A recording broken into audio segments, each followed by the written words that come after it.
તો ખેડા જિલ્લામાં અવિરત વરસાદ વરસી રહ્યો છે અને નડિયાદમાં નીચાણવાળા વિસ્તારો સૌથી વધુ પ્રભાવિત જોવા મળી રહ્યા છે અને અહીં હાલ વરસાદી પાણીનો ભરાવો પણ થઈ ચૂક્યો છે। ડુમરાલ બજારમાં વરસાદી પાણી ભરાયા છે। જો કે પાણી ભરાતા દુકાનદારો અત્યારે પરેશાન પણ જોવા મળ્યા છે। રસ્તા પર પાણી ભરાયા છે તો ત્યારે વાહન ચાલકોની પણ મુશ્કેલીમાં વધારો થયો છે। જે દ્રશ્યો સામે આવી રહ્યા છે ડુમરાલ બજારના છે કે જ્યાં હાલ દુકાનો સુધી પાણી ઘૂસી ચૂક્યા છે અને દુકાનોમાં રહેલા માલ સામાનની ચિંતા હાલ તો વેપારીઓને સતાવી રહી છે। બીજી તરફ અહીંથી જે પસાર થઈ રહ્યા છે વાહન ચાલકો તેઓ પણ આ પાણી ભરાયેલા રસ્તા પરથી પસાર થવા મજબૂર બની રહ્યા છે।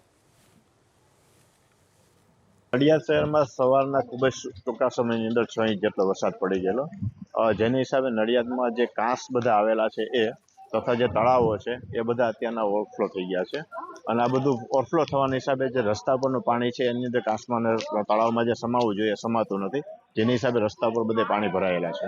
આપણે ગાજીપુરા એક વિસ્તાર એવો છે કે જે આપણે અત્યારના લોકોને એલર્ટ કર્યા છે કે જરૂર પડે તો તરત સ્થળાંતર કરવું, બાકી અત્યારના બીજે કોઈ એવી પ્રશ્ન નથી આવ્યો।